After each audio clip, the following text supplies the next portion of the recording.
Thank you. Good afternoon, everybody. President Trump campaigned on the promise to secure our homeland and deport violent alien criminals from our communities. That is why the American people overwhelmingly reelected him back to this office, and it's why the American people defeated the Democrat Party in devastating fashion. Today, we have officially learned Democrat officials still refuse to accept the will of the American people. Maryland Democrat Senator Chris Van Hollen rushed to Dulles Airport this morning to fly to El Salvador, potentially using taxpayer dollars, to demand the release of deported, illegal, alien MS-13 terrorists. The Democrats and the media in this room have continually and wrongly labeled Kilmar Abrego Garcia as a Maryland father. There is no Maryland father. Let me reiterate. Kilmar Abrego Garcia is an illegal alien, MS-13 gang member and foreign terrorist who was deported back to his home country. And when Kilmar Abrego Garcia was originally arrested, he was wearing a sweatshirt with rolls of money covering the ears, mouth, and eyes of presidents on various currency denominations. This is a known MS-13 gang symbol of hear no evil, speak no evil, see no evil. Abrego Garcia was also arrested with two other well-known members of the vicious MS-13 gang. And two separate judges found that Abrego Garcia was a member of MS-13, and that finding has never been disputed. And just this morning, it was revealed through Maryland court documents that Abrego Garcia's wife petitioned for an order of protection against him for 2 instances of domestic violence in May of 2021. And here is the order right here. The court ordered that the respondent committed the following acts of abuse. Once in May of 2021, assault in any degree. And on May 4th of 2021, he punched and scratched his wife, ripped off her shirt, and grabbed and bruised her. This is from a court in Maryland. So not only are Democrats rushing to defend an illegal criminal foreign terrorist gang member, but also an apparent woman beater. To set all of that aside, the basic fact that he was illegally inside our country and had a lawful deportation order made him subject to removal back to his home country of El Salvador. And if he ever ends up back in the United States, he would immediately be deported again. Nothing will change the fact that Abrego Garcia will never be a Maryland father. He will never live in the United States of America again. And the United States Supreme Court ruled unanimously that the President of the United States and the Secretary of State could not be compelled to forcibly retrieve this citizen of El Salvador who is currently locked up in a maximum security prison in his home country due to his MS-13 membership. To remind the media and the Democrat Party, MS-13 are among the most vicious and dangerous individuals in this world. They pose a direct threat to the United States, El Salvador, and any other country who maintains basic law and order. MS-13 rapes innocent girls and women, runs sex trafficking operations, murders for sport, and terrorizes law-abiding people. That's why El Salvador President Bukele made it clear this week that he will not be releasing this MS-13 gang member from his prison. But that is not enough. All of that is not enough to stop the Democrat Party from their lies. The number one issue they are focused on right now is bringing back this illegal alien terrorist to America. But where are the Democrats applauding the fact that southern border crossings just hit a historic low? Where are the Democrats supporting our brave men and women of law enforcement who are putting their lives on the line every single day to arrest the violent illegal alien invaders that the previous administration allowed into our country? And where are the Democrats when innocent Americans are victimized by illegal criminals that Joe Biden let in?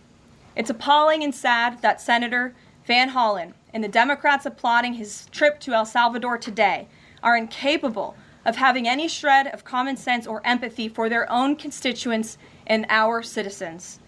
Nobody knows this more than the woman standing to my right, Patty Morin, whose beautiful daughter Rachel was brutally maimed and murdered at the hands of an illegal alien in August of 2023. Patty no longer has her daughter because of the failed Democrat Party's open border, and these are policies that President Trump is bringing an end to. Patty should not have to be here today, but she is. and we are grateful and we are honored for her willingness and her request to share her powerful story with the world. Thank you, Patty, for being here. Thank you. A lot of you don't know the whole story about Rachel and about the crime that was committed against her. Even us, her family, we didn't know all the details. They kept most of it close to their chest, the detectives, because they didn't want to do anything to hurt the case. They wanted to keep the integrity of the case, so they kept everything close.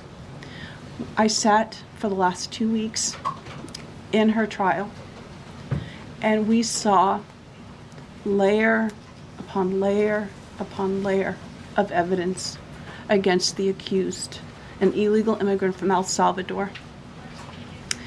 And the things that we thought, well, maybe this might have happened, we didn't know. But when we were at the trial, we got all the puzzle pieces. And I want to share some of those things with you. You know that Rachel's a 37-year-old mother. She has 5 children. We've walked the trail for the last 25 years that we've lived in Maryland. It's a safe place for our family. It's where we go to get a little bit of New England, because that's where we're from, New England. When she went on that trail that day, she was not planning on dying. She wasn't planning on walking to her death. She was planning on going to the grocery store with her girls afterwards. Victor Martinez, he waited for her. He waited for her to come closer. He saw her. He saw that there was nobody around. He attacked her. He dragged her 150 feet, blood gushing from her head. It left a 150-foot trail of her blood to the culverts, where he picked her up, he threw her against the wall of the tunnel, and he raped her. But before he did that, he stopped on that trail, and rocks, still stained with her blood, he used them to hammer her head against those rocks. They say at least 20 times they could count the cuts in her head. They said that when they did the autopsy, and I've seen the pictures, there's a 6-inch square in the back of her head where the skull is shattered the way that you would crush an eggshell in pieces. 3/4 of her brain hemorrhaged. Her right and left side of her face bashed in. Her beautiful face bashed in. Her head bashed in. Broken bones, fractures.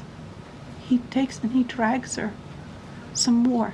He drags her through the thorn bushes. She has all the scrapes and cuts on her body. There wasn't 1 inch of her body that didn't have some kind of injury, whether it's bruising, broken bones, contusions, the scratches. She had a fractured rib, fractured nose, fractured skull. And then he takes her into the tunnel and he picks her up.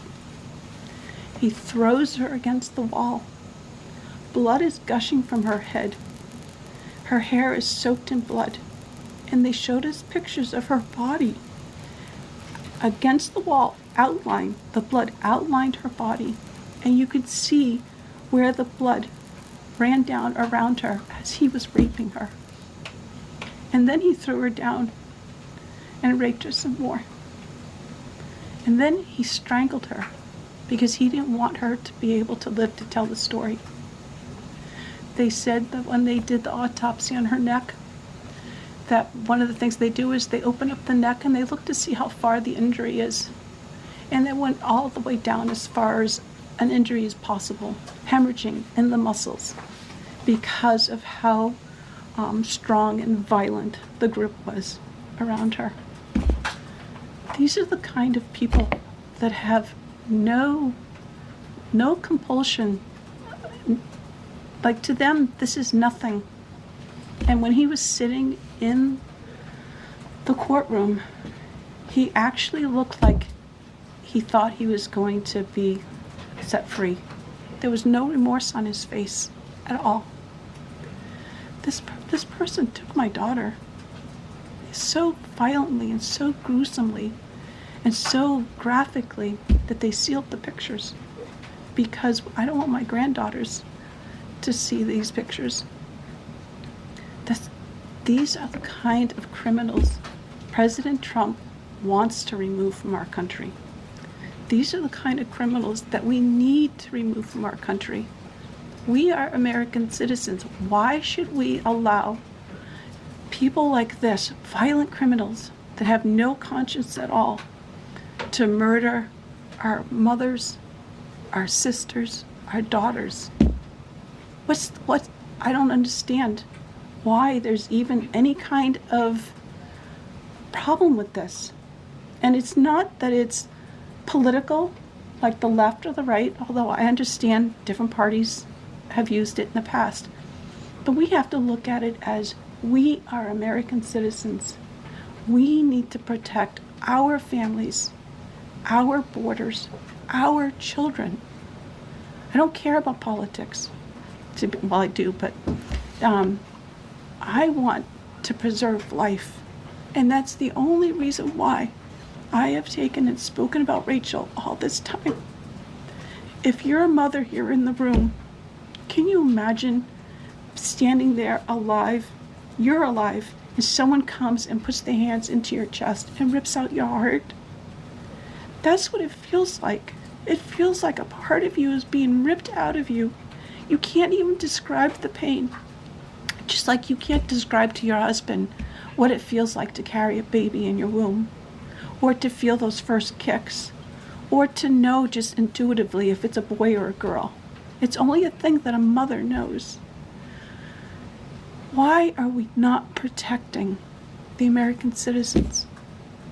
It's just common sense. Why are we not protecting our children? And to have a senator from Maryland who didn't even acknowledge or barely acknowledged my daughter and the brutal death that she endured, leaving her 5 children without a mother and now a grandbaby without a grandmother, so that he can use my taxpayer money to fly to El Salvador to bring back someone that's not even an American citizen. Why does that person have more right than I do, or my daughter, or my grandchildren? I don't understand this. Thank you. Thank you, Patty. Thank you. And I just want to say that as a mother and as an American citizen, the president and our entire team, and I hope people in this room are grateful for your willingness to come here and your request to share your daughter's story. And I think the country hears you loud and clear. So thank you. Does anyone have any questions for Patty?